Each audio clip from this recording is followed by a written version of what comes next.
जो इहलोक और परलोक के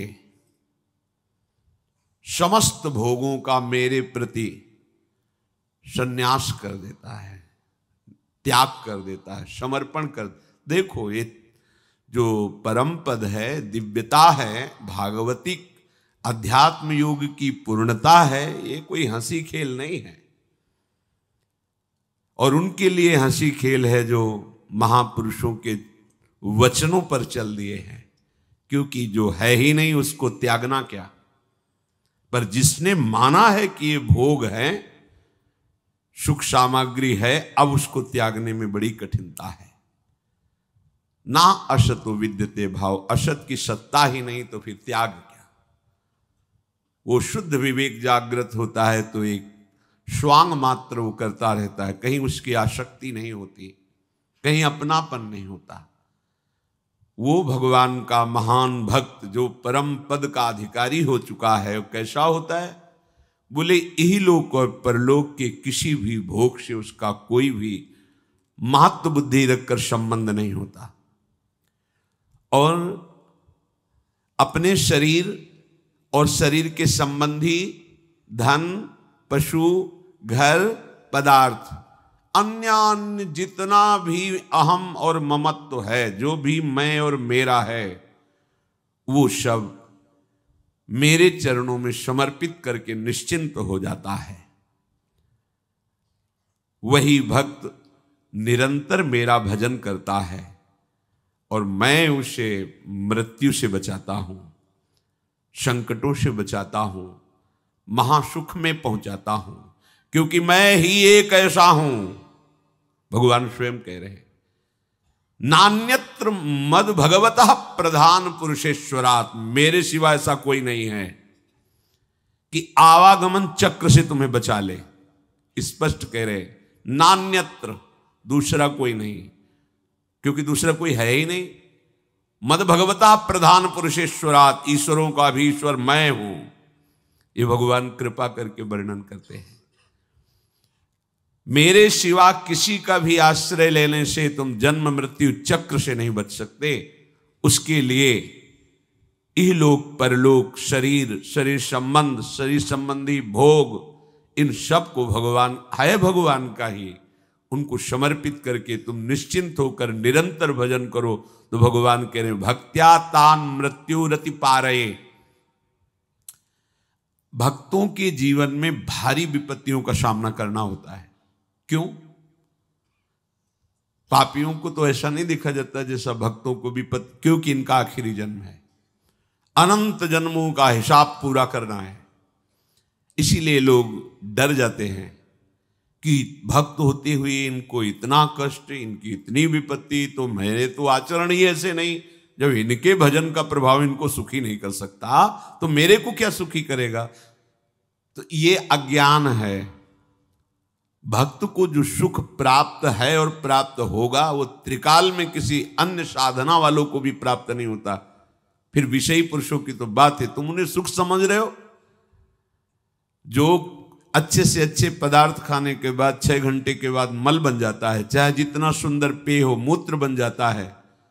और ऐसे थैले में, ऐसे शरीर में राग करना, ऐसे शरीरों में सुख भोग करना, कौन सी बुद्धिमानी है? कौन सा सुख है जो तुम्हें तृप्त कर पाया अब तक? महाभाग्यशाली जन है जो विवेक का आश्रय लेकर इस व्यवहार प्रपंच को करते हुए निरंतर भजन परायण, जिसका जीवन भगवान में समर्पित है, ऐसा चमत्कार प्रकट होता है आंतरिक। ये बाह्य मायाकृत है, वो किसी साधना से नहीं, क्योंकि साधन पक्ष भी देखा, कृपा पक्ष भी देखा।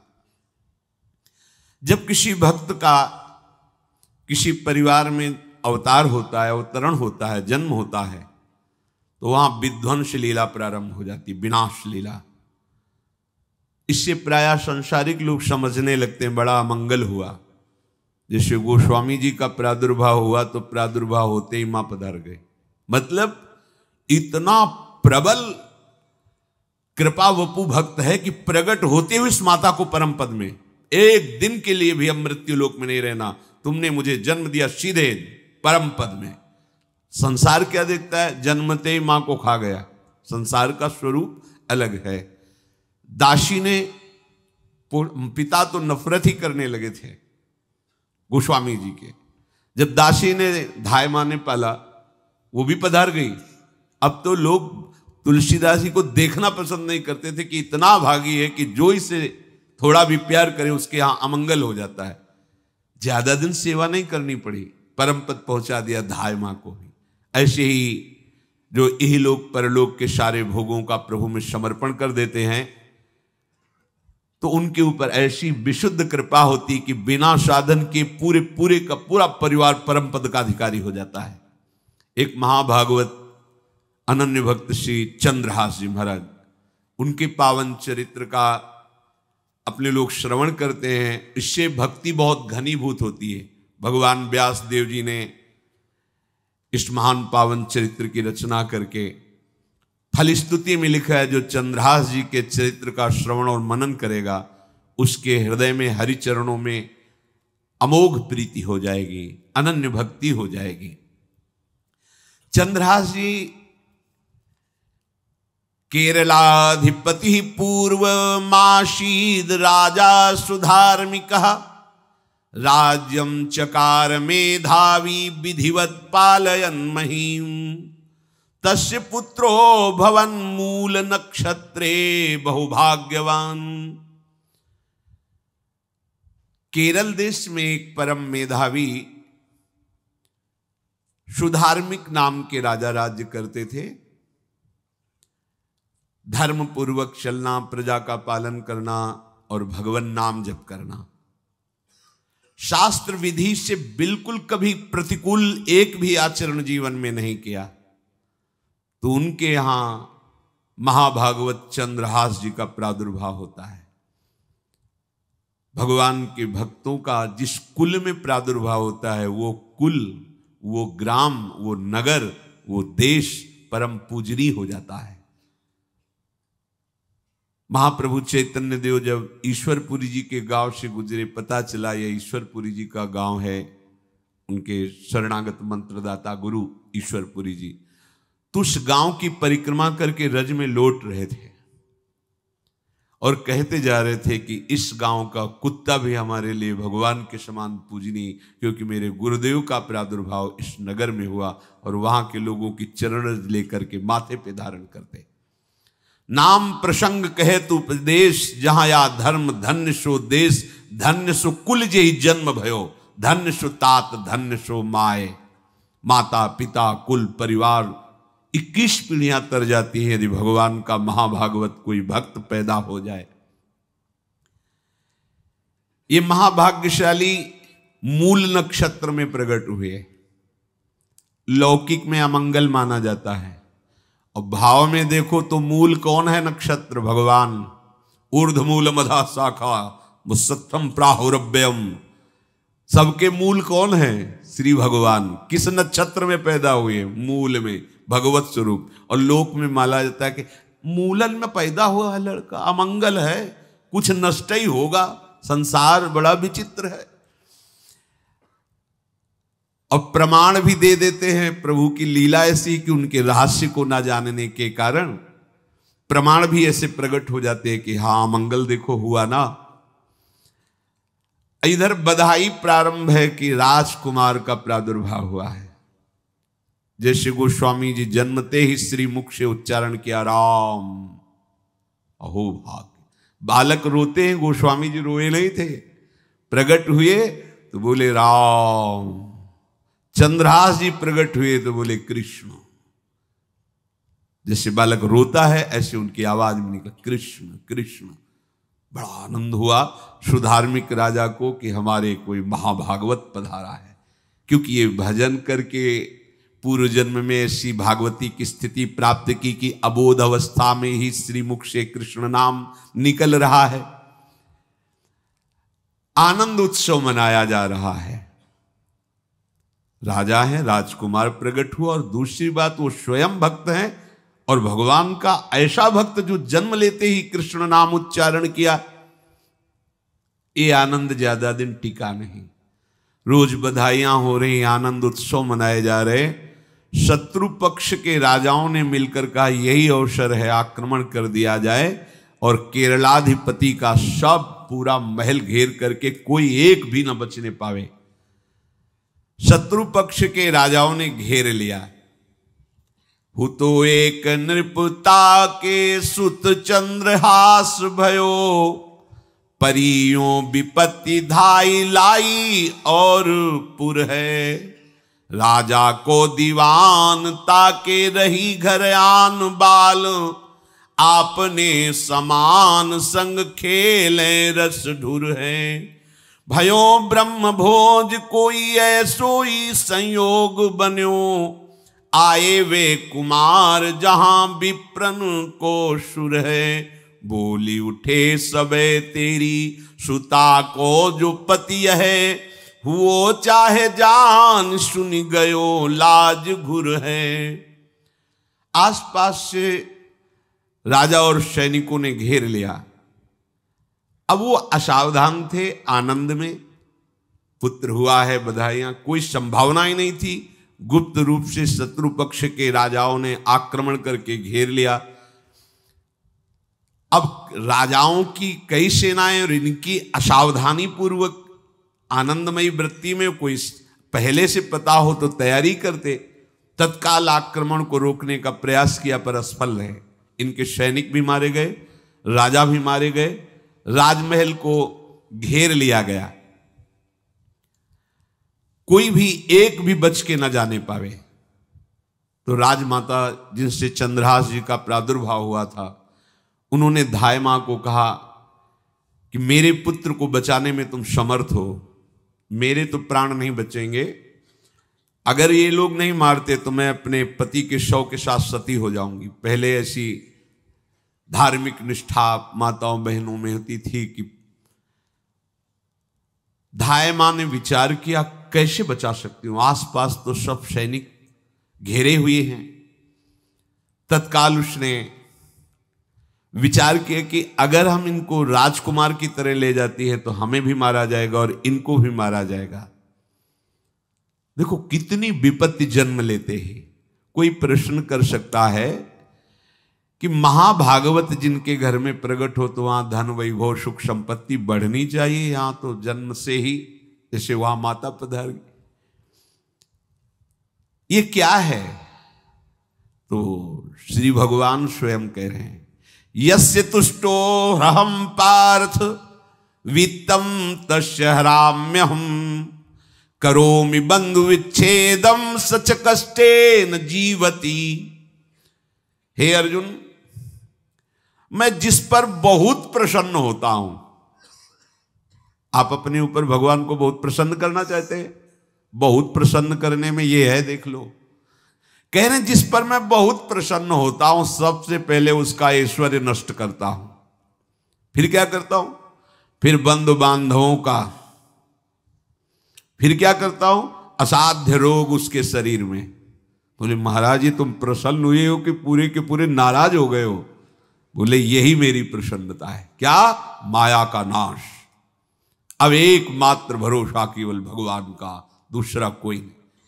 ये सबको पसंद नहीं आएगा। सब तो उस भगवान की भक्ति चाहते हैं कि अगरबत्ती धूप बत्ती तन मन धन सब तेरा स्वामी, क्या लागे मेरा, पर अंदर से कह रहे सब तन मन धन सब मेरा, क्या लागे तेरा। ऐसे तो चलेगी भक्ति। लेकिन कई बार सत्संग में पीछे धाम में कहा था कि भगवान को रिझाकर लोक मांगोगे तो चैन से रह लोगे, और अगर उनसे प्यार करने की बात मन में ठानी कि बस मुझे केवल आपकी आंखों में आंखों को मिला करके जीवन व्यतीत करना है, मुझे और कुछ नहीं चाहिए, तो फिर लाडले आपको दुशरिहा का कोई आश्रय रहने नहीं देंगे। ध्यान रखना, जितने दुशरिहा होंगे तो ये बर्दाश्त हो तो कदम आगे बढ़ावे। बहुत प्रसन्न हो जाओ ठाकुर हम पे, तो कह रहे यस्य तुष्टो ह्रहम पार्थ वित्तम तस्य हराम्यहम, करोमि बंधु विच्छेदम सच कष्टेन जीवति। जितनी श्वासें रहेंगी भयंकर कष्ट में उसको व्यतीत करने के लिए दूंगा। ये दंड नहीं है, ये पुरस्कार है। अनंत जन्मों का हिसाब बराबर करके कहीं इसकी वृत्ति मेरे से हट न जाए, ऐसे घेरे में डाल के अखंड चिंतन करवा के सजयति जयति जग उच्चरे। जाको करत श्याम सहाई, प्रथम बरनो कृपा क्रम हो विषय मूल गवाई। कुल कुटुंब बल वित्त हीनो दीन के दुखदाई, आपने को करजु लीनो आप ही अपनाई। कह रहे हैं अब मैं वर्णन करता हूं श्याम सुंदर जिस पर कृपा करते हैं उस पर कैसा बर्ताव करते हैं। बोले सबसे पहले उसके विषय भोगों का नाश कर देते हैं, फिर दूसरी कृपा कोई परिवार का, कोई मित्र, कोई रिश्ते नातेदार उसकी तरफ देखेगा भी नहीं। फिर ऐसा दुख प्रदान करते हैं कि केवल एक भरोसा रह जाता है, एक भरोसो, एक बल, एक आस विश्वास, बस नाथ आपके सिवा अब हमारा कोई नहीं।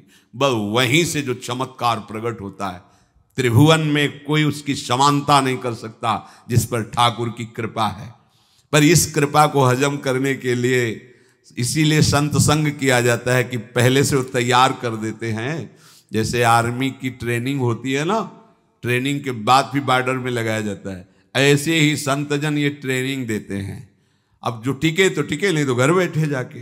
अगर टिक गया तो गुरु मेहरबान, तो चेला पहलवान, भगवान भी परास्त नहीं कर सकते।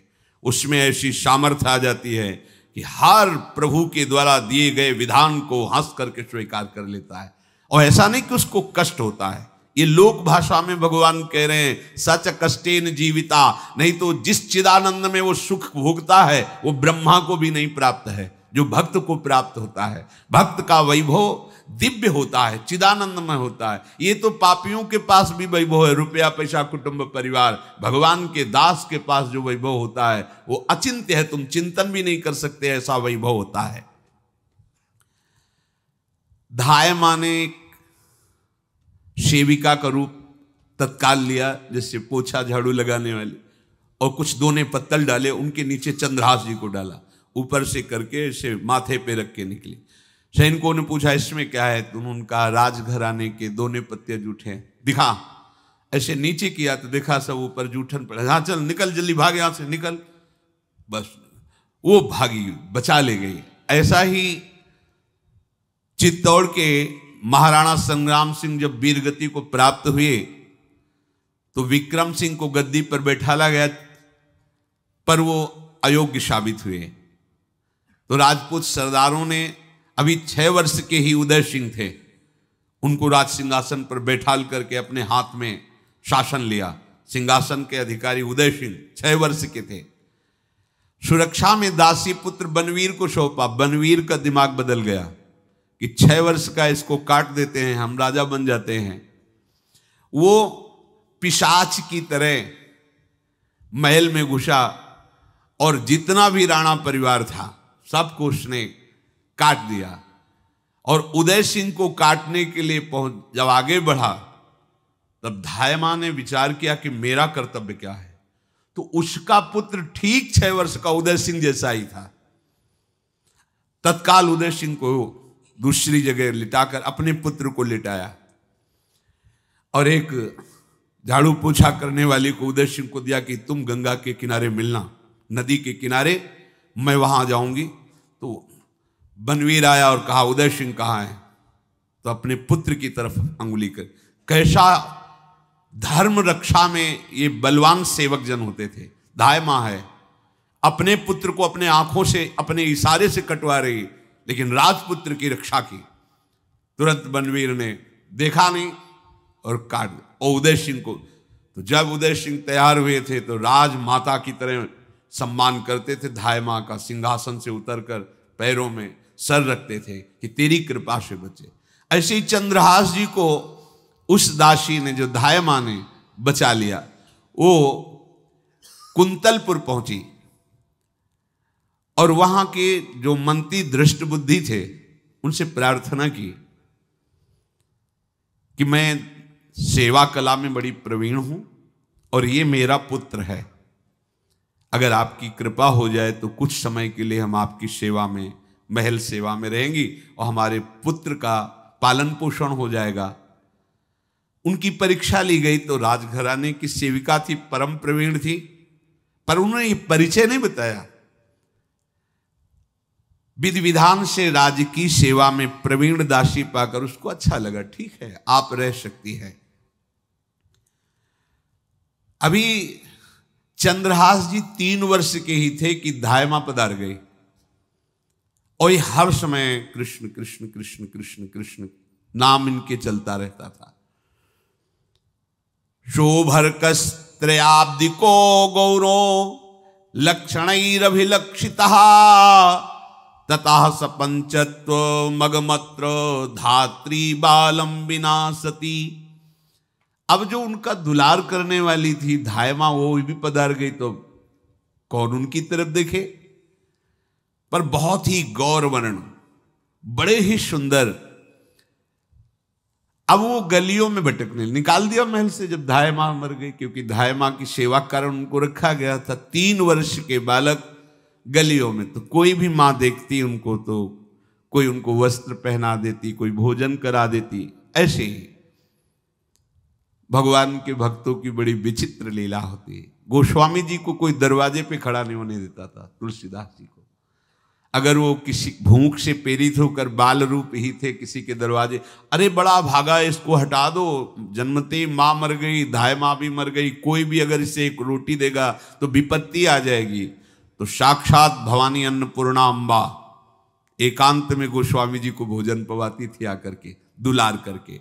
ऐसे ही यहां चंद्रहास जी को जो भी माता बहन देखती कुंतलपुर के गलियों में, तो कोई वस्त्र, कोई स्नान करवा देती, कोई काजल लगाती, कोई भोजन पवा देती।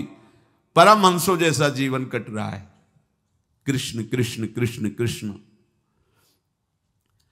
14 भुवनों में जिनकी अव्याहत गति है, जो सबको देखते रहते हैं, श्री देवर्षि नारद जी।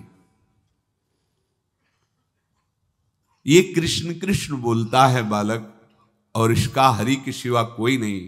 तो एक दिन एकांत में बैठे हुए थे बालक चंद्रहास जी, नारद जी पधारे हैं, भाई जी से मिले हैं। स्वप्न में कितने महापुरुष मिलते हैं जो भजन ठीक से करते हैं, ये बड़े बड़े महापुरुष आकर के उपदेश करते हैं। ये त्रिकाल सत्य हैं, कोई ऐसा नहीं है कि ये कहानी हैं, अभी हैं। जहां आप भगवत चिंतन करेंगे तो आपको परिचय बड़े बड़े महापुरुषों का मिलने लगेगा। नारद जी आए तो देखा आंख बंद की हुई चंद्रहास जी कृष्ण कृष्ण कृष्ण कृष्ण कृष्ण ऐसा उच्चारण कर रहे। त्रिकालज्ञ सर्वज्ञ नारद जी ने देखा कि ओहो, इतना छोटा बालक और कृष्ण कृष्ण बोल रहा है। नारद जी ने स्पर्श किया दुलार करते हुए, सुनो आंख खोलो। आंख खोल के देखा श्री देवर्षि नारद जी। नारद जी ने कहा देखो हम तुमको एक अमोघ वस्तु देते हैं, और एक छोटी सी शालिग्राम की इतनी बड़ी शिवगह शालिग्राम का जो वो दिया। बोले धो के पी लेना और दिखा के पा लेना, यही तुम्हारी सेवा पद्धति है।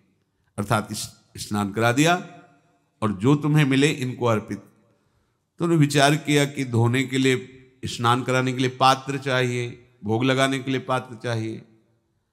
तो जैसे कोई पान की बीड़ी नहीं, तो ऐसे कपोल में शालिग्राम को रखे रहते, कोई पात्र ही नहीं, कोई सिंहासन ही नहीं। यही धुल गए, चरणामृत अंदर जा रहा, जब पाएंगे तो यही पा लेंगे, साइड में ऐसे करके फिर निकाल के धो। यहां कपोल में रखते छोटे से शालिग्राम चंद्रहास जी, और उपदेश किया भगवान के मंत्र का। जब कोई भगवत प्राप्ति के लिए चलता है तो भगवान ही गुरु रूप से प्राप्त होते हैं, वहां तक तुम्हें पहुंचा देते हैं या उन महापुरुष को आपसे मिला देते हैं।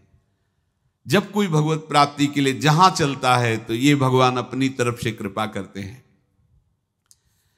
ये दृष्ट बुद्धि के जो महल में धायमा ने इनका आश्रय स्वीकार करवाया था, उसके एक पुत्र थे मदन जी, वो बड़े भागवत थे। और एक पुत्री थी जिसका नाम था विषया, वो बड़ी सुंदर थी, अभी छोटी अवस्था की ही थी। मदन जी का स्वभाव था भक्तों को भोजन पवाना। जो भगवत भाव के जन होते हैं उनके हृदय में ऐसा उत्साह होता रहता है कि जो वैष्णव हैं, संत जन हैं, इनको भोजन पवाने का मतलब श्री भगवान को भोजन पवाना।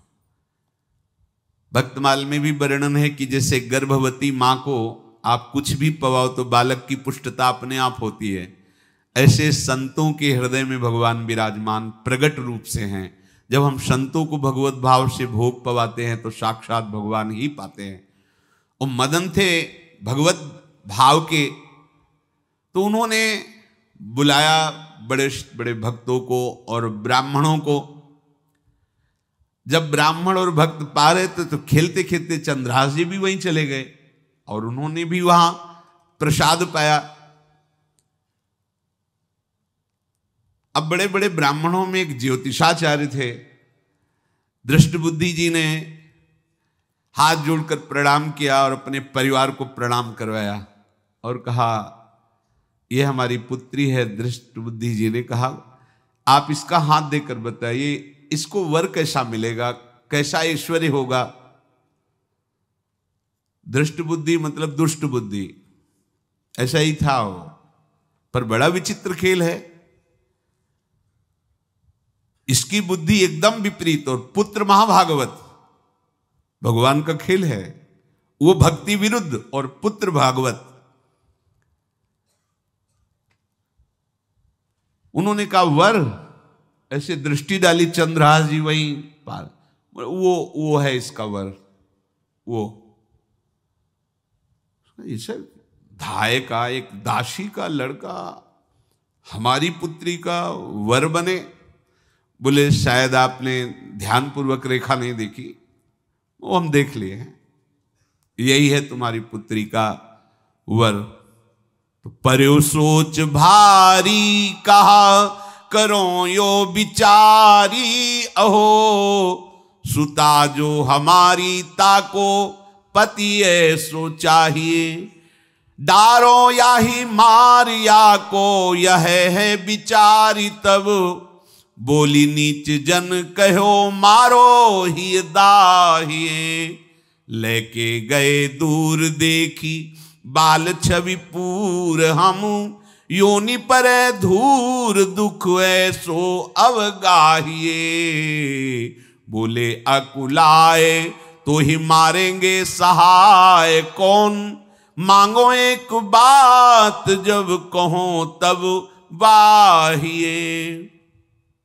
दृष्टबुद्धि ने विचार किया कि एक भिखमंगा हमारी राजकुमारी पुत्री का दूल्हा बनेगा। पंडित जी को तो दक्षिणा दी, विदा किया और सैनिकों से कहा घर से निकलने न पावे बालक, क्योंकि ज्योतिष पक्की, ज्योतिष शास्त्र सत्य है पर उसका सम्यक ज्ञान होना चाहिए। भला मुझ सम्राट के मंत्री की पुत्री, वो महामंत्री हैं दृष्टबुद्धि, और ये एक भिखमंगा कैसे हो सकता है। बड़ा हृदय में जलन हुआ, ये तो बड़ी अपकीर्ति और दुर्भाग्य का विषय होगा, इसी को मरवा डालते हैं, काम खत्म हो जाएगा। निश्चय किया और जल्लादों को बुलाया और कहा ये बालक जो पंगत में भोग पा रहा है इसको ले जाओ और जंगल में मार के, और इसका कोई अंग हमें काट के दिखाओ कि हम मार, मतलब पक्का मार देना है। क्योंकि वो इतने सुंदर थे, इतने सुशील थे, इतने प्यारे लगते थे कि कोई भी मारने के लिए तैयार। इसीलिए उसने शर्त रखी, इनका अंग काट करके हमको प्रमाण में दिखाया जाए कि मार दिए गए हैं। ततो देवास भगवान चांडालास्तान मुमुहत मोहितास्त्वन्त्यजा वाक्य मब्रुवन कीदृशः शिशु। चांडालों ने हाथ पकड़ा चंद्रहास जी को, ले गए। चंद्रहास जी का स्पर्श करते हुए उनको ऐसा दुलार होने लगा हृदय में, जैसे मां को अपने बच्चे से दुलार होता है। स्पर्श करते, दरस परस अघनाश, भक्त का स्पर्श ही पापों का नाश कर देता है। वो दो जल्लाद आपस में कहने लगे, भाई जीवन हो गया लोगों को मारते हुए, कभी कोई पुण्य का काम नहीं किया। ये देखो भक्त संग का प्रभाव।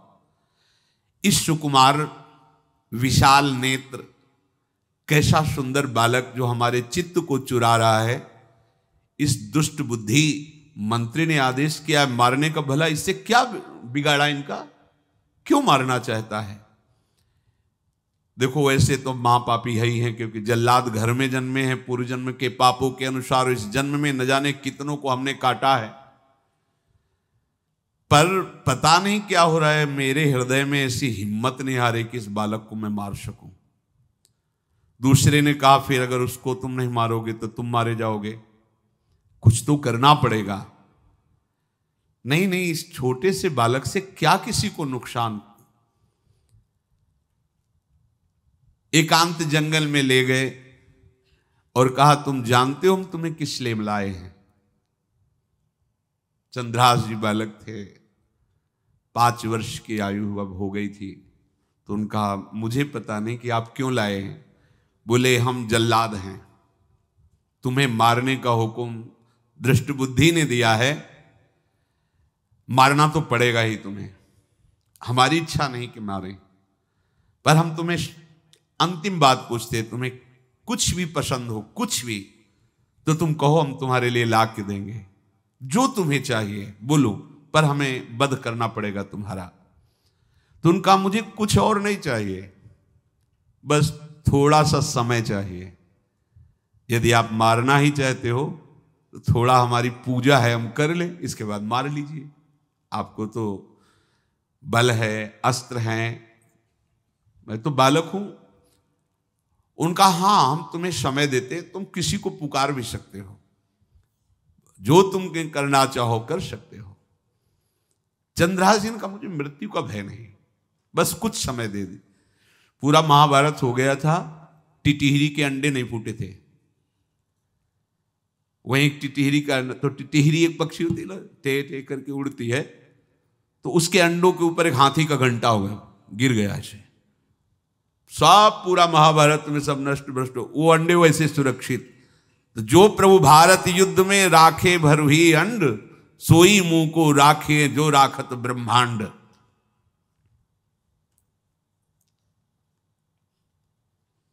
मैं तो अनाथ हूं, श्री कृष्ण के सिवा कोई मेरा है नहीं, मैं किसको पुकारूं? मेरा आश्रय तो एकमात्र वही प्रभु हैं। और निकाला शालिग्राम, यही सिंहासन है शालिग्राम का। भगवान के भक्तों की अपार महिमा है। मान लीनो बोल वे कपोल मध्य गोल, एक गंडकी कुशुत कार सेवा नी कीनी है। क्या सेवा? वहां कोई पंचपात्र गंगा जल सब थोड़ी है, लेकर बस आंसुओं से अभिषिक्त कर रहे हैं। प्रभु मुझे तो कोई ज्ञान नहीं कि आपकी सेवा कैसे की जाती, मैं तो अपने मुख में ही आपको रखता हूं। अब मेरे जीवन का अंत होने जा रहा है, बस मैं यही प्रार्थना करता हूं कि मैं आपके ही समीप पहुंचूं, आपका ही स्मरण करूं, आपसे कभी विलग न हूं, एक भी वृत्ति आपसे कभी विलग न जाए। भयो तदाकार यो निहार सुख भार भरी, नैनन की कोर ही सो आज्ञा बध दीनी है। श्याम सुंदर मुरली मनोहर ललित त्रिभंगी ध्यान करते हुए आंख खोली और इशारा किया, काट दो मुझे। जल्लादों ने जब देखा आंसू चल रहे ऐसा, वो बैठ गए अस्त्र रख के, कहने लगे भाई तुम मुझे मार दो, भले वो दृष्ट बुद्धि मुझे, मैं इस बालक को नहीं मार पाऊंगा, मेरी हिम्मत नहीं। अब कुछ भी हो, मेरा वध हो जाए, पर मैं इस बालक को, गिरे मुरझाई दया आई कछु भाए भरे, ढरे प्रभु और मति आनंद शोभिनी है। हुती छठी आंगुरी सो काट लई दूषण हो, भूषण ही भयो जाई कहीं सांच चीनी है। जब नेत्र का इशारा हुआ कि वध कर दो, तो जो बधिक मारने के लिए आए हत्यारे थे वो आनंद से एकदम प्रफुल्लित हुए और कहा मैं नहीं मार पाऊंगा तुम्हें। तो एक ने कहा देखो एक उपाय मुझे दिखाई दे रहा है, इस बालक में विशेषता तो है ही, पर इसके पैरों में देखो, बाएं पैर में एक छठी अंगुली भी है, किसी किसी की होती है। गांव में तो कहते छंगू या छंगा, जिससे होता है ना गांव में, और ये छंगा मतलब 6 अंगुली के। बोले इसको अगर काट लेते हैं तो प्रमाण भी सत्य, जिसकी कसम खवाएगा मैं खा लूंगा कि ये चंद्रहास जी के है, और मैं मार दिया। और कौन इस बालक को ढूंढेगा, जंगल में छोड़ देते हैं, अपनी तो सामर्थ्य नहीं। बदिकों ने, जल्लादों ने ऐसा ही किया और जाकर अंगुली दिखा दी, मैं बालक का वध करके आ गया हूं। उनको यह कि लाखों बार इन्होंने वध किया तो संशय का कोई रिश्तेदार थोड़ी है, वो तो बालक है, उसको मारने में क्या। हाँ ठीक है, मार दिया गया।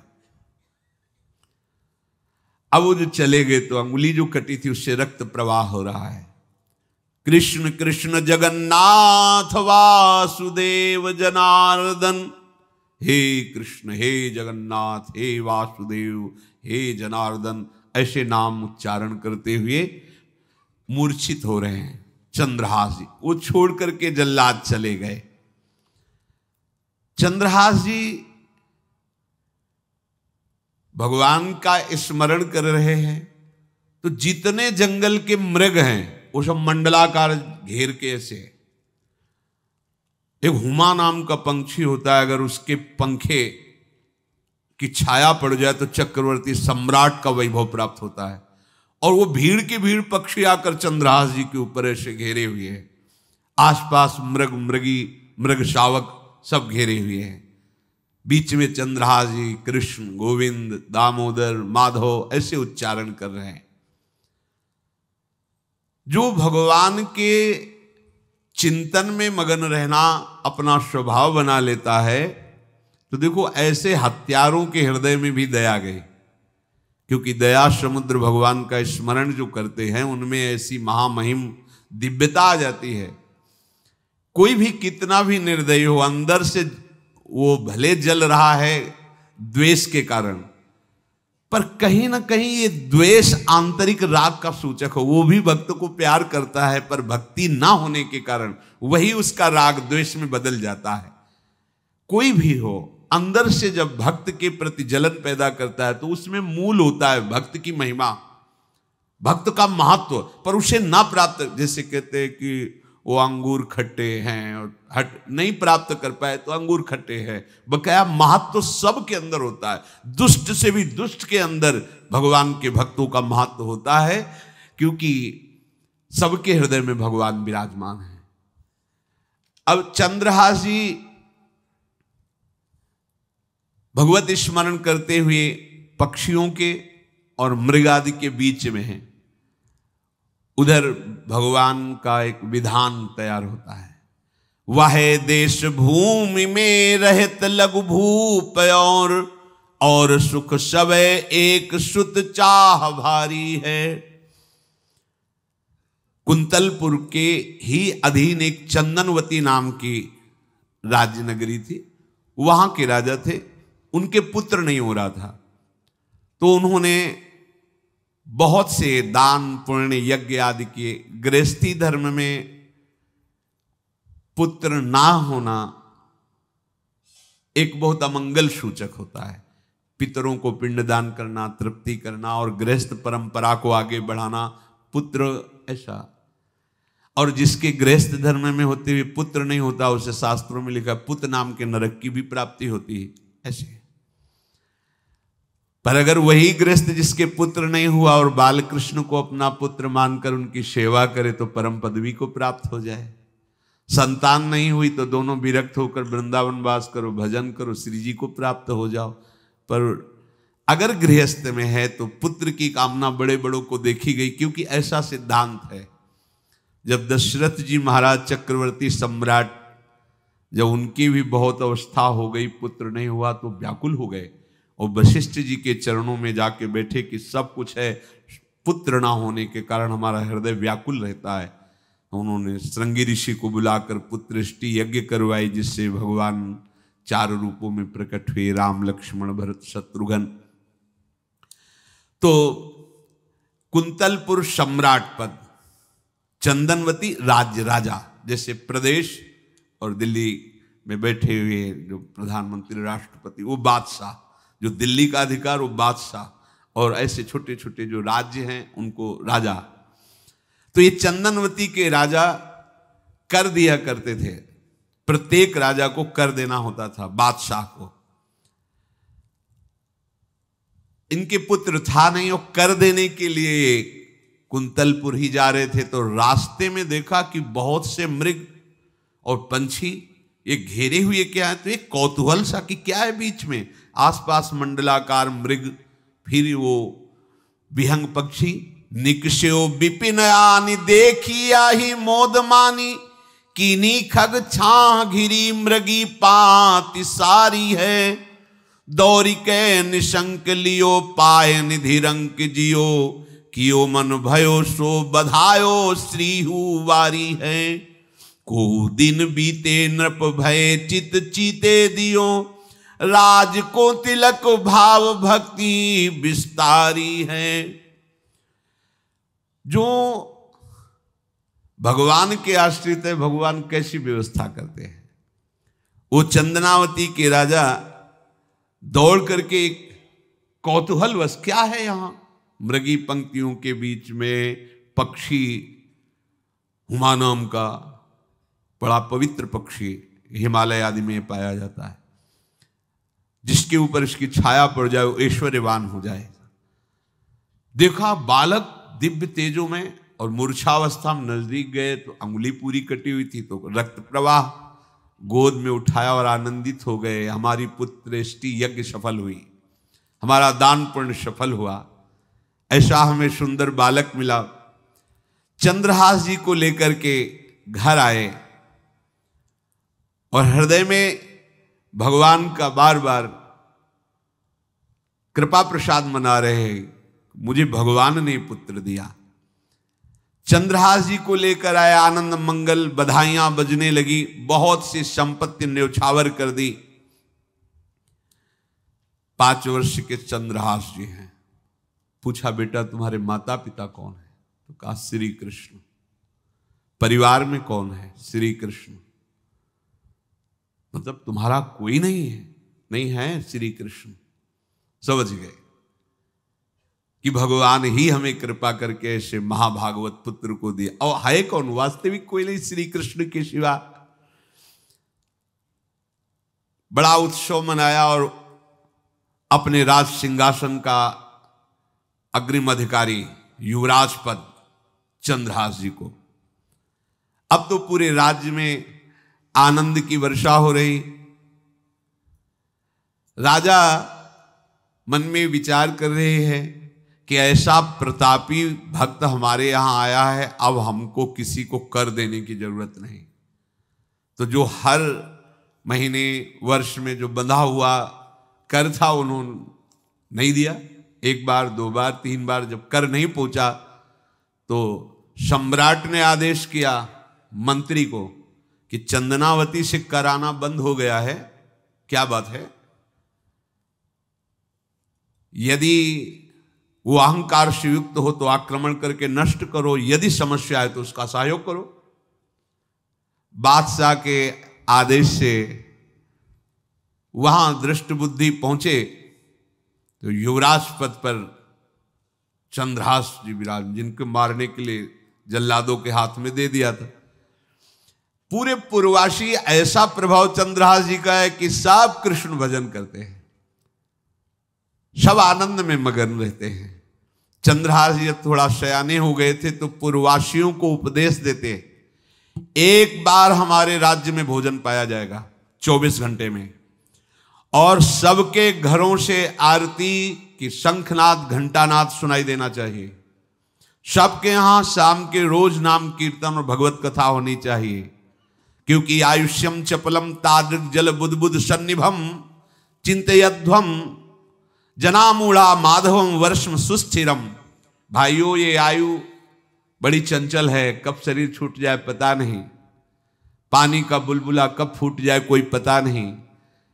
इसलिए माधव श्री कृष्ण का नाम कीर्तन, उनकी आरती पूजा, उनका ध्यान और एक टाइम भोजन पूरे नगर में। अब सोचो कितना भक्ति का प्रभाव होता है। पूरा नगर में हर घर में आरती पूजा कीर्तन। तो रहे जाके देश सो नरेश कछु पावे नाही, बाहबल जोर दियो सचिव पठाई के, आयो घर जान कियो अति सन्मान सो, बिछान लियो वह बाल मारो छल छाई के। दई लिखी चिट्ठी जाओ मेरे सुत हाथ दीजे, कीजे वही बात जाको आयो ले लिखाई के। गए पुर पास बाग सेवा मति पाग करी, भरी दृग नींद ने कुछ सोयो सुख पाई के। चक्रवर्ती सम्राट के लक्षण स्वाभाविक चंद्रहास जी में प्रकट होते थे। अब दृष्ट बुद्धि जब वहां गया, देखा युवराज पद पर, पहचाना कि वही बालक है, ये तो चंद्रहास है, क्योंकि काफी समय तो महल में ही रहे थे धाय मां के साथ और अच्छे से पहचान थी। अब उन्होंने विचार किया कि ये तो बहुत अनिष्ट हो गया, हमने तो मारना निश्चित किया था और जल्लादों ने इसको छोड़ दिया और अब तो ये राजा का राजकुमार बन गया। तो राजा से कहा कि पहली बात, युवराज पद पर बैठालने के पहले तुम्हें सम्राट को सूचना देनी चाहिए थी। दूसरी बात, अभी तक तुमने कर नहीं दिया। जानते हो कि अगर सम्राट का भाव बदल गया तो एक क्षण में तुम्हारे राज्य को नष्ट कर दिया जाएगा। तो राजा ने हाथ जोड़कर, चंद्रावती के राजा ने कहा, महाराज आप ही अब हमारी रक्षा कर सकते हो। तो उसकी दृष्टि चंद्रहास पर थी, इसको मरवाना है, क्योंकि पंडित ने बताया था यही पति बनेगा। अरे तो अब तो आनंदित होना चाहिए कि अब तो राजा बनेगा, अब तो बढ़िया है। लेकिन चंद्रहास जी को यदि आप सम्राट के पास भेज देते हैं और सम्राट निश्चित प्रसन्न हो जाएंगे चंद्रहास को देख के, तो वो तुम्हारे इस अपराध को क्षमा कर देंगे। युवराज पद दे दिया और भेंट नहीं दी, कर नहीं दिया महीनों से, तो ऐसा करो चंद्रहास जी को भेज दो। राजा ने स्वीकार कर लिया। और पहले लोग बिल्कुल धर्म से चलते थे, कहीं भी अधर्म का लेश नहीं। एक चिट्ठी लिखी दृष्ट बुद्धि ने और चंद्रहास जी से कहा खोल के पढ़ना नहीं, मेरे पुत्र मदन को देना जाके, और मदन तुम्हें फिर आगे का कार्य सम्राट से मिलाना, माफी करवा देना, ये सब करवा देगा। पर ये चिट्ठी तुम रास्ते में खोल के नहीं देखना। और वैसे भी किसी का पत्र खोल के देखने का धर्म नहीं कहता। अगर कोई पत्र दे तो ये नहीं कि इसमें क्या लिखा है, नहीं, या तो हिम्मत नहीं है, इतनी धैर्य नहीं है तो मत लो। अगर धैर्य है तो हाथ में लेकर जहां तक पहुंचाना वहां तक पहुंचा दो, नहीं तो वो कार्य ही मत लो। ये अधर्म है कि आप बीच में उसको खोलकर पढ़े। पहले लोग बहुत धर्मात्मा होते थे, एक एक बात धर्मयुक्त होती थी। चंद्रहास जी को चिट्ठी दी, चंद्रहास जी ने पत्र को अपनी पाग में खोस लिया और कुंतलपुर के लिए चले। अब इनका किशोर अवस्था में प्रवेश हो चुका था। एक सुंदर कुंतलपुर के बाहरी रमणीय बगीचा था, वृक्ष बहुत सुंदर सुंदर, पुष्प वाटिका भी, बड़ा मनोरम लगा। घोड़ा बांध दिया वृक्ष में और पहले सरोवर का बड़ा निर्मल जल होता, जल पिया, हाथ मुंह धोया, थोड़ी देर भगवान का ध्यान करते रहे वृक्ष के नीचे और फिर लेट गए तो नींद आ गई। भगवान बड़े कृपालु हैं। जो भगवद आश्रित होता है त्रिभुवन में कोई उसका अमंगल नहीं कर सकता।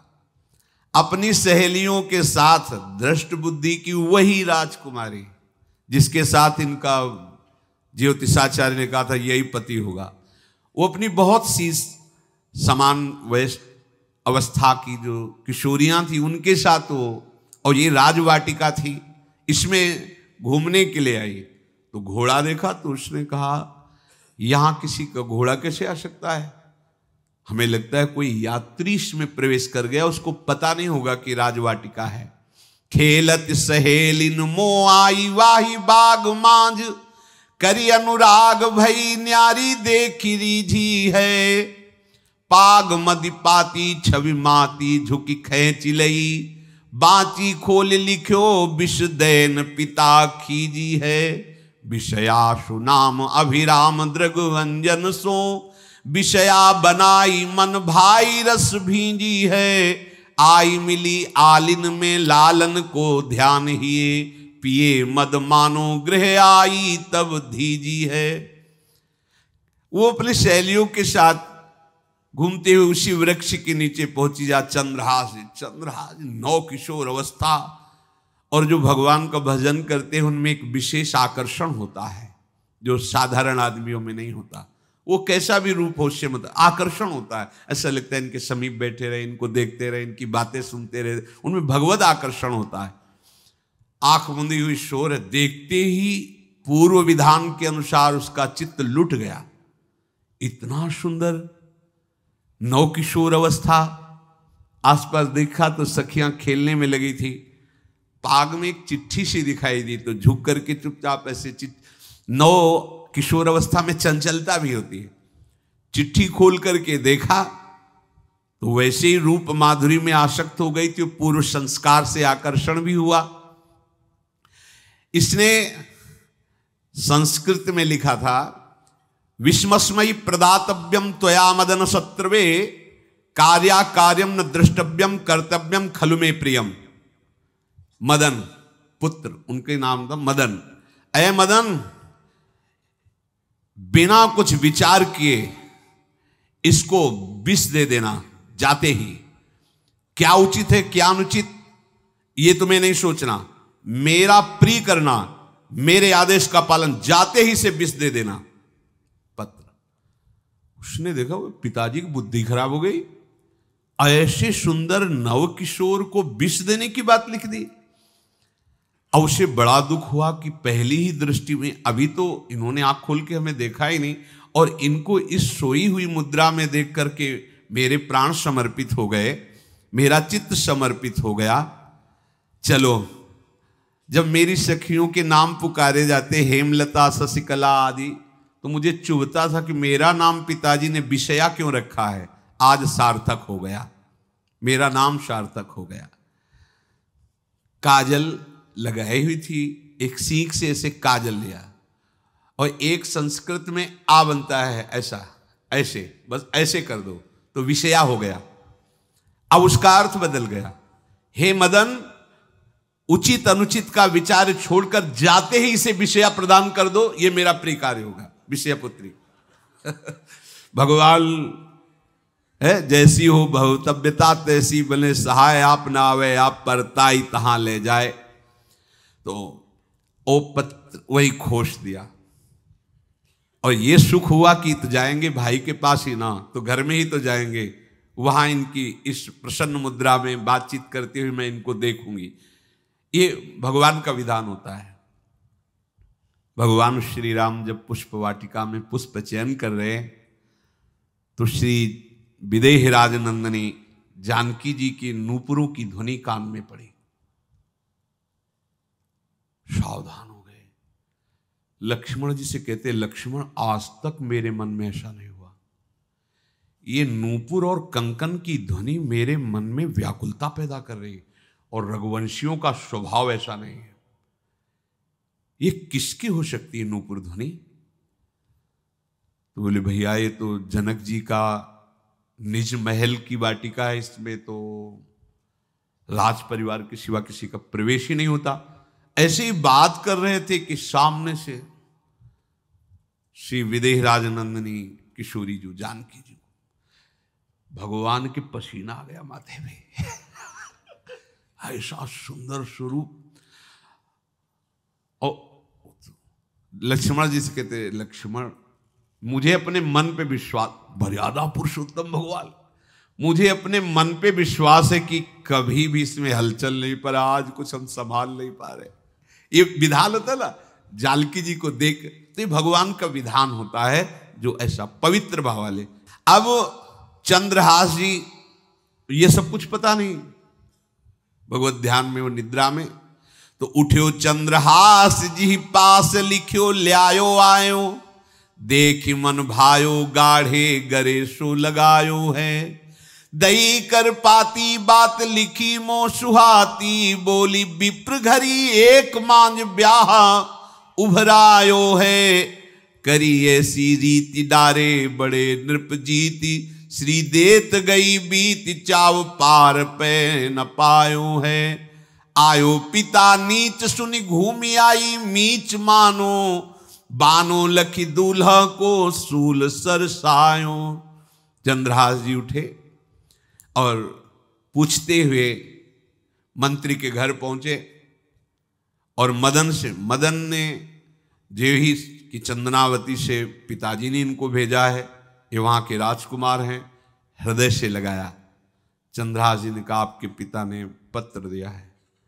उन्होंने पत्र पढ़ा, विषमस्मयी तो विषयास्मयी, विषय तुरंत बिना विचार किए ब्याह कर दो, दे दो,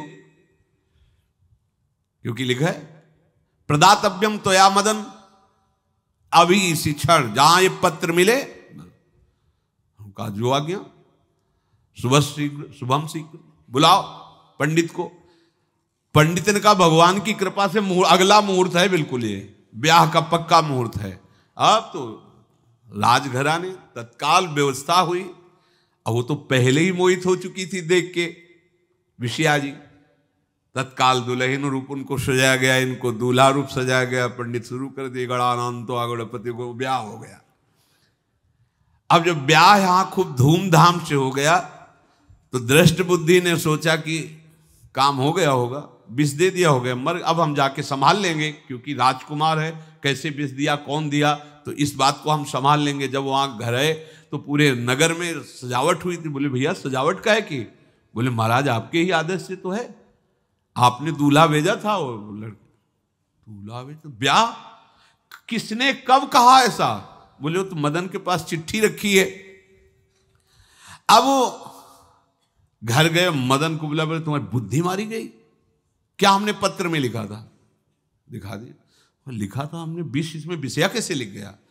काजल से ऐसे, और पहले स्याही काजल की ही होती थी, तो ऐसे भगवान सब कुछ बना देते हैं। उनका पिताश्री एक भी अक्षर आपकी आज्ञा का उल्लंघन, आपने लिखा था बिना विचार किए उचित अनुचित का हमारी आज्ञा का पालन किया जाए। विषया प्रदातव्यम मदन, मेरा नाम लेके आपने संबोधन करके ये देखो ये लिखा हुआ है, इसमें हमारी त्रुटि क्या है?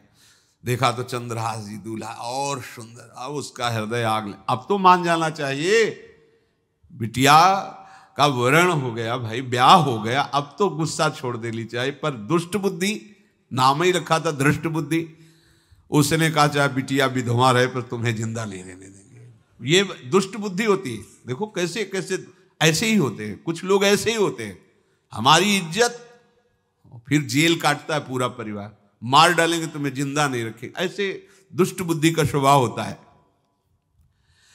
अब भाव जब बिगड़ जाता है तो फिर पकड़ में नहीं आती बात, यही समझ जाना चाहिए था। चरणों में प्रणाम करके कि अब तो तुम हमारे बेटे के समान हो, ये भी राज्य तुम्हारा, वो भी आनंद लो, अब बड़ा सुख का कार्य। लेकिन जब नकारात्मक सोच आ जाती है तो बुद्धि कंट्रोल में नहीं रहती, वो फिर उद्दंडता करने, उसका निश्चय गलत होता है। बैठ्यो ले कांत सुत करी कहा भ्रांत, ये कहो सो नितांत कर पाती ले दिखाई है। बाँच आँच लागी मैं तो बड़ोई अभागी, ए पे मारो मति पागी बेटी राणु सुहाई। बेटिया भले विधवा हो जाए पर इसको हम मरवा देंगे। बोल नीच जाति बात कही तुम जाओ मठ आवे, यहाँ को मारी डारो मोही भाई है। चंद्रहास जू सौभाग्यो देवी पूजी आओ, आप मेरी कुल पूज सदारी चली आई है। नजदीक गया और कहा कि बहुत कृपा हुई, आप हमारे दामाद बने, पर हमारे यहाँ की एक रीति है, हमारे नगर के बाहर जो देवी हैं उसमें लड़की का वर अकेले पूजा करने जाता है। आपको हमारी कुल की रीति का निर्वाह करना होगा, आपको जाना ही होगा। कोई समस्या नहीं, हमारे लिए तो हर देवी देवता भगवत स्वरूप है, आपके लिए हम पूजने चले जाएंगे, पूजन की थाल तैयार करो। और उधर कई बलवान सैनिकों को भेजा, देवी पूजने जो आ रहा है तत्काल उसे काट देना, किसी भी तरह बचना नहीं चाहिए, नहीं तुम सब मारे जाओगे। जो आदेश देवी मंदिर में सैनिकों को लगा दिया, जो आवे तत्काल मार देना, क्योंकि अब भेज ही रहे ना, तो नाम नहीं लिया, कहा जो आवे तत्काल मार देना, मेरा आदेश अगर बचा तो मैं तुम्हें मार दूंगा। उन राज सैनिकों ने जो बधिक स्वभाव के थे पहले से वहां लग गए। अब चलो ई करन पूजा देशपति राजा कही, मेरे सुत नाही राजवाही को ले दीजिए, सचिव सुवन सोजू कहो तुम लाओ जाओ, पाओ नहीं फेर समय अब काम कीजिए। बड़ा विचित्र भगवान का खेल है। वहां के चक्रवर्ती सम्राट जो थे बड़े बड़े विद्वान और ऋषियों से बातचीत कर रहे थे। उनका महाराज अब आपका राज सिंहासन पर बैठना राज्य के लिए अमंगल होगा, ऐसा समय आ रहा है। इस समय यदि चंद्रहास जी को सम्राट पद पर बैठा दिया जाएगा तो आगे अकाल नहीं पड़ेगा और बड़ा मंगल होता चला जाएगा। ये मुहूर्त आपका राज सिंहासन पर से हटने का है, तो उनका प्रजा का मंगल हो और देश का मंगल हो, इसलिए हम बिल्कुल। मदन वहीं बैठे हुए थे। सचिव ने कहा तुरंत जाओ और जो तुम्हारे बहनोई बने हुए हैं चंद्रहास जी को लाओ। तो भागे। तो जो और सैनिक राज सैनिक थे पूछा किधर जा रहे हो? बोले वो अपने बहनोई चंद्रहास जी। बोले वो तो देवी पूजा के लिए गए। तो घर में जाके वो सीधे आगे बढ़े तो जा ही रहे थे थाल सजा कर देवी। बोले सुनो इसी समय मुहूर्त है, आपको देवी पूजा हम कर लेंगे जाके, या हम थाल लेके वहां बैठे रहेंगे, पहले सम्राट पद का वो अभिषेक करो फिर देवी पूजा हो जाएगी। ये तो घर की बात है, और देवी पूजा मैं करके आ रहा हूं, वो देवी पूजा के लिए और वो सम्राट पद के लिए बीच से ही। दौरे सुख पाई जाई मगही में लियो जाए, दियो सो पठाई नृप रंग माही भीजिए। अब जो सम्राट थे तो बहुत आनंदित हो गए, क्योंकि भगवान का भक्त तेजस्वी और बलवान शूरवीर योद्धा जो सम्राट पद पर बैठेगा तो अकाल नहीं पड़ेगा, सुख की सब प्रजा को वृत्ति प्राप्त होगी। बड़े आनंदित होकर इनका सम्राट पद पर अभिषेक हो रहा है। और दृष्ट बुद्धि के पुत्र जो मदन संतों और भक्तों का आदर करते थे वो देवी पूजा, और वहां पहले उसने बोल रखा था जो आवे तो देवी अपमान ते न डरो सम्मान करो, जात मारी डार्यो या सो भाष्यो भूप लीजिए। चंद्रहास जी का सम्राट पद पर अभिषेक और मदन जी का देवी मंदिर में प्रवेश, और सैनिकों ने काट के फेंक दिया मदन को। ये जो पे कृपा रघुपति कृपाल की, बैर और की कहा सरे होई न बाको। बार भगत को जो कोई कोटि उपाय करे, गोस्वामी तुलसीदास जी लिख रहे, भगवान का कृपा पात्र जो भक्त है किसकी ताकत है कि उससे बैर कर सके। चाहे कोई त्रिभुवन में हो भक्त का बाल बांका नहीं कर सकता, चाहे करोड़ों करोड़ों उपाय कर ले। और तके नीच जो मीच साधु की, सो पामर ते मीच मरे। वेद विदित प्रहलाद कथा सुनि, को न भगति पथ पाम धरे। अगर तुम जिस भाव से साधु को नीचा दिखाना चाहोगे वही भाव तुम्हारा सर्वनाश कर देगा। वैसे ही देखो सर्वनाश हुआ ना, एक ही पुत्र और इसके आदेश से वह उल्टा खेल हो गया, पुत्र की ही हत्या हो गई और चंद्रहास जी को सम्राट पद पर अभिषेक किया जा रहा है। अब दृष्ट बुद्धि ने बड़ी प्रसन्नता अंदर है कि वो तो मार दिया गया होगा। सैनिक आए और बोले महाराज आपके पुत्र का वध हो गया है। पुत्र का वध कैसे? बोले आपने कहा था जो आए उसे मार देना, तो आपका पुत्र ही थाल लेकर पूजन। वो तो चंद्रहास, बोले उनका तो अभिषेक हो गया सम्राट पद पे। ये कैसे हो गया? अब अंदर भारी दुख उनके हृदय में। उन्होंने बताया कि तुम्हारे पुत्र को तो हम लोगों ने ही काट डाला आपके आदेश के अनुसार। आपने कहा था जो जाए उसे काट। अब तो छाती पीट पीट के, माथा फोड़ फोड़ के खूब रो रहा है। किसी का कोई भी बस नहीं चल सकता भगवान के भक्त के ऊपर।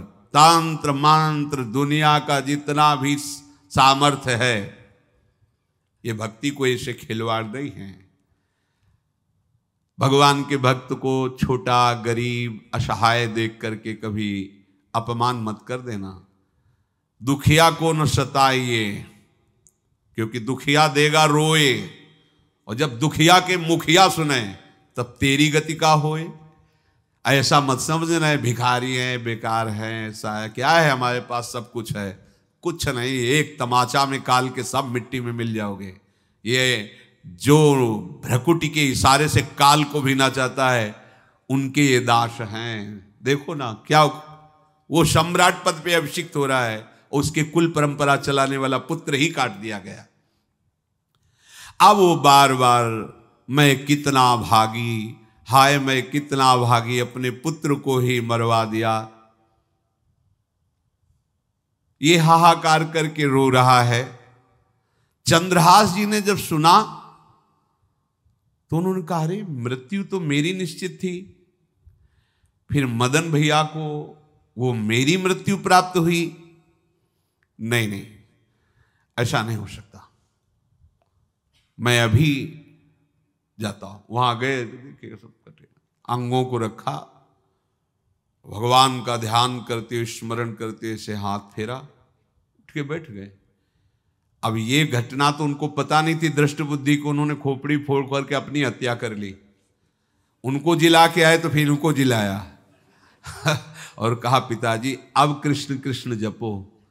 अब उनकी बुद्धि शुद्ध हुई और भगवान का आश्रय लेकर के वो अपने जीवन को भगवत भक्ति में बनाए। तो जो भगवान का भक्त है, उससे द्रोह करने वाले को भी परम मंगल ही देते हैं भक्त। पर भक्ति में अनन्यता की आवश्यकता है।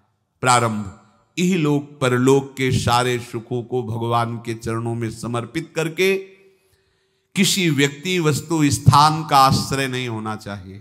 कैसे जानोगे कि आपके हृदय में किसी व्यक्ति, वस्तु, स्थान का आश्रय है या प्रभु का? क्योंकि जो इस तरह से निकल पड़े उनकी तो बात अलग है, लेकिन जो घर में रह रहे हैं, राज परिवार में रह रहे हैं या सुख भोग में रह रहे हैं, वो कैसे जानेंगे कि हमारा आश्रय भगवान का है कि नहीं? जब आपको कोई विपत्ति पड़े तो उसी समय देखो आपका मन किधर गया। किसी फोन नंबर पर, किसी व्यक्ति के संबंध के लिए या किसी बल पर गया तो आश्रय भगवान का भी नहीं है। यदि सीधे भगवान पर गया, सीधे कहीं नहीं गया, सीधे भगवान पर, आश्रय भगवान। कोई सुख सम्मान हर्षोल्लास की बात आई तो अपने गुण पर गया, अपनी महिमा पर गया या भगवान की कृपा पर गया? अगर सीधे भगवान की कृपा पर गया कि ये तो हमारे प्रियाजू की कृपा से है, मुझ अधम के ऐसे भाग्य कहां, ये तो मेरी लाडली जू की कृपा। कोई विपत्ति आई, कोई परेशानी की बात नहीं, लाडली जो है ना, बस बड़े से बड़े सुख में और बड़े से बड़े दुख में, दोनों में हमारी चित्त की वृत्ति आराध्य देव की तरफ जा रही है, तो जान लो आपका भगवद आश्रय। और भगवद आश्रय है तो ये ऐसी चमत्कारमयी वृत्ति है कि इससे बड़ा कोई साधन नहीं। प्रायः इसका परिचय नहीं प्राप्त हो पाता। मदाश्रया एक दिन बोले भी थे, बहुत अमृत में शब्द है, ये बड़ी कृपा, पढ़ सब जाएंगे, पर मदाश्रया की स्थिति ये केवल कृपा पात्र को ही प्राप्त होती है। बिल्कुल महाप्रभु इसी का संकेत कर रहे हैं। दूरादपास स्वजनान सुखमर्थ कोटिम, सर्वेषु शब्द है, सर्वेषु साधन वरेषु चिरम निराशा। तो अब क्या हुआ? केवल गोरे चरणारविंद का आश्रय। तो बोले वर्षंत में वो सहजाद्भुत, सहज शब्द है, साधन शब्द नहीं। साधन के लिए तो कहा सर्वेषु साधन वरेश, जो श्रेष्ठ श्रेष्ठ सब साधन है उनका आश्रय नहीं। आश्रय किसका? भोरी गोरी किशोरी के चरणारविंद का, राधा नाम का आश्रय। तो क्या होगा? बोले इतने मात्र से ही वर्षंत में उस सहजाद्भुत सौख्य धाराम श्री राधिका चरण रेणु महम स्मरामी, इसी से प्रियाजू की प्रेम वर्षा आपके हृदय में हो जाएगी। हमें केवल आश्रय पर ध्यान देना है। आश्रय यदि हम प्रभु को भूल गए तो आश्रय कैसा? यदि हम किसी की तरफ ऐसी वृत्ति रखी कि ये कभी काम आएगा तो आश्रय कैसा? बस ध्यान रखना है, अगर आप आश्रित हैं तो परम पद आपकी जेब में है, मान लो। बहुत गूढ़ दोहा है ये हरिराम व्यास जी का। काहू के बल भजन को काहू के आचार, व्यास भरोसे कुंवर के सोवत पाओ। भरोसो दृढ़ इन चरणन केरो। बस दृढ़ता पूर्वक हमारी महारानी जी के चरणों का आश्रय और जिभ्या से राधा राधा राधा, कुछ दुर्लभ नहीं। देख लेना आप, कुछ दुर्लभ नहीं, सच्ची मान लीजिए। अंतर और बाहर से निहाल कर देंगे श्री जी। यही परलोक, हम नहीं कह रहे, हमारे आचार्य कह रहे, यही परलोक, यही परलोक। भक्ति सुख पावत नहीं कह रहे, सकल सुख पावत शब्द को पकड़िए। तुम यही तो चाहते हो ना कि सारे सुख मुझे मिले। तो हरिवंश महाप्रभु हित सजनी जो प्रिया की निज अंग सेवी हैं, वो कह रही कि कसम से कह रहे हमारी बात मान लो। कसम से सब कब बोला जाता है? जब लगता है पता नहीं है विश्वास करे कि ना करे, तभी नहीं कहा। मेरी शौ का मतलब जानते हो, यही कसम से कह रहे हैं, अगर हमारी बात मान लो ना, ई परलोक सकल सुख पावत मेरी शौ। भैया कृष्ण गुण संचु, श्री प्रियालाल के नाम का जब, प्रियालाल का आश्रय परम सुख प्रदान करने वाला है। चाहे जैसी विपत्ति आवे, चाहे जितना विरोध हो, चाहे जैसा दुख हो, घबराना नहीं। ये दुख विपत्ति ही हमारे प्रभु का साक्षात्कार कराने के लिए भेजी गई है। पक्का मानना, ये विपत्ति दुख आ रहा है, मानो प्रभु आने वाले हैं। जैसे अरुणोदय होता है तो पता चलता सूर्योदय होने वाला है, ऐसे जिस भक्त के जीवन में दुख विपत्तियां घेरने लगे तो जान लेना भगवत साक्षात्कार होने वाला है।